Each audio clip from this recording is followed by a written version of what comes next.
Welcome to In Depth with Debbie. I'm your host, Debbie Azar. Joining me today in New York City, all the way from London, is Iris van der Veken, Executive Director of the Responsible Jewellery Council. Iris is a philanthropist and a pioneer leader on sustainability with a passion for women and children rights. She has a background in law, communications, and international relations. She's worked in different industries across many countries, from technology, diamonds, gold, jewelry, and fashion. The common denominator has always been sustainability. Iris is here today to talk about how she envisions a more sustainable future for the global diamonds and jewelry industry. Welcome, Iris. Thank you, Debbie. Iris, how have you seen the sustainability landscape evolve? And sustainability, this is a word we're always hearing. How do you define sustainability?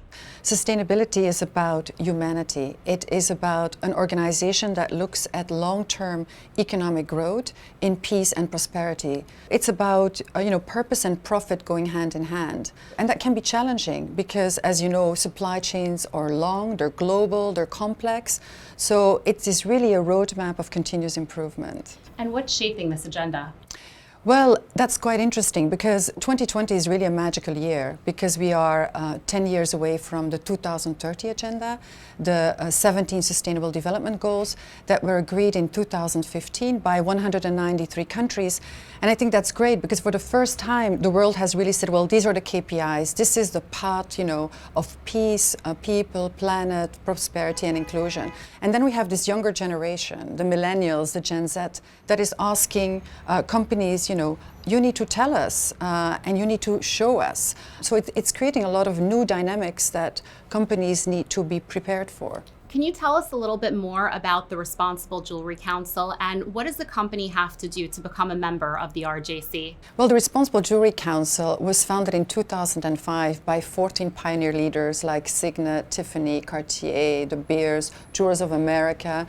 And 15 years later, 2020, that mission and vision has never been so relevant. The reality is also when you implement those practices, it really contributes to operational efficiency, better management system. It protects your reputation and brand. So it is a step-by-step process of continuous improvement. Since you've come on board, you've actively engaged with many stakeholders. Can you tell us a bit more on the partnership with the UN Global Compacts? Well, the RGC was a member of the UN Global Compact since 2008, and we believe it's a natural synergy. And what is wonderful to know is that members of the RGC, when they commit to the Code of Practices, they're contributing to a bigger agenda. What would you like your legacy to be in terms of your leadership at the RJC? My legacy is definitely about the 2030 agenda. I think we have a window of opportunities as an industry to contribute to development and to show progress and impact in the areas of human rights, labor rights, product integrity. So many opportunities are there. And there's, of course, the element of gender equality and women empowerment. SDG 5, it's a topic that's very close to my heart. What future projects are in the pipeline for the RJC?